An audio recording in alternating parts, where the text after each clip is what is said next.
Okay, so there's a debate that has absolutely taken over Denver sports talk, and it all started with one little on-screen graphic. The question?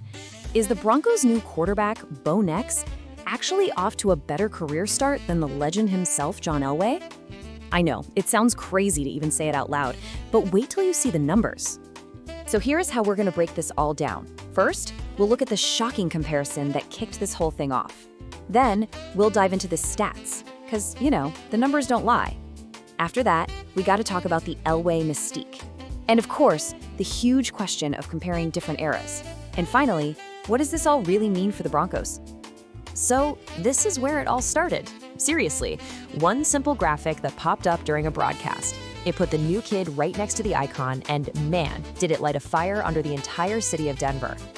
It's the kind of question that feels almost disrespectful to ask in Denver, right?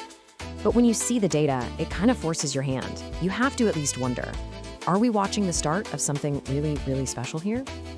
Okay, just look at these numbers. The win-loss record is pretty close, which is surprising enough, but the efficiency stats, it's just jaw-dropping. Nix has almost double the touchdowns and way fewer interceptions than Elway had. 47 TDs to just 20 picks, compared to Elway's 25 TDs and 31 picks. I mean, from a purely statistical standpoint, it's not even a contest. All right, let's really dig into this. Because when you strip away the names, when you just look at the cold, hard data, the case for Bo Nix having a truly historic start is pretty much impossible to ignore. And if you compare him to other quarterbacks the Broncos have actually drafted and developed, well, it's not even close. Through his first 20 games, Nick's passer rating just blows the others out of the water. He's way ahead of where Jay Cutler was, and he absolutely dwarfs Elway's rating.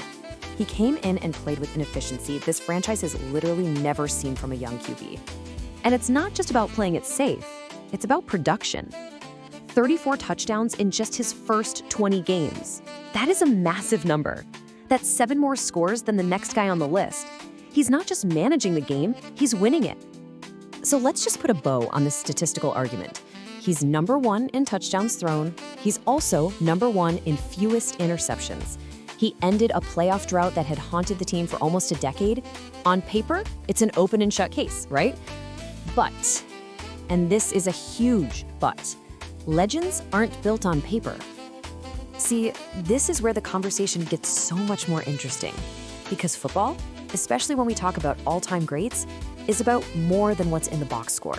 You have to understand the Elway mystique. This quote pretty much perfectly sums up what it was like back then. Elway wasn't playing in some wide-open, pass-happy offense. Not at all. The game plan was often super conservative, which put all the pressure in the world on him to basically pull a rabbit out of his hat on 3rd and long.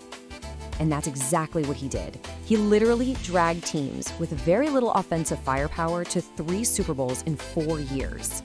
Think about that. Only one offensive skill player on those teams ever made a Pro Bowl. He was the offense. With that legendary arm cannon and just sheer will to win, he became the all-time leader in fourth quarter comebacks. The man was a force of nature. I mean, moments like the drive, that's what defines a career. No stat can capture the pressure of marching your team 98 yards down the field in the freezing cold to go to the Super Bowl. This is where legends are made, in those moments that are way bigger than the box score.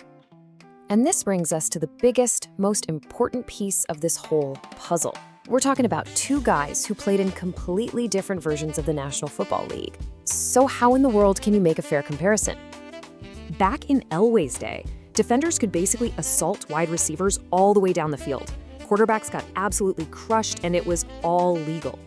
Today's game is built for offense. The rules are specifically designed to protect the quarterback and open up the passing game. It's just a different world. And this quote just hits the nail on the head. It really gets to the core of it. Elway was putting up his numbers, warts and all, in an environment that was fundamentally designed to make his life miserable.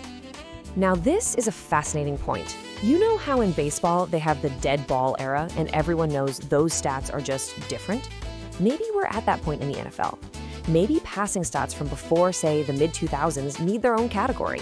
It makes you really question how we can ever compare players across these massive rule changes. So, where does that leave us? What do we do with all this?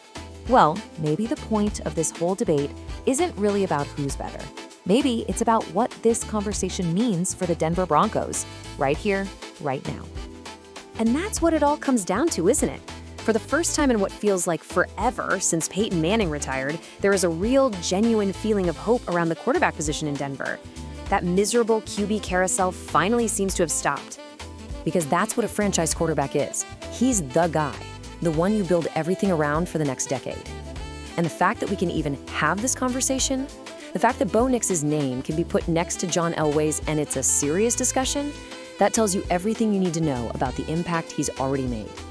And that's the real question, the one that really matters. It's not about if Bo Nix is better than a young John Elway. It's about whether he can take this amazing start, this incredible infusion of hope, and build a legendary career of his own. And for Broncos fans, after so many long years, that is a question they are absolutely thrilled to finally be asking.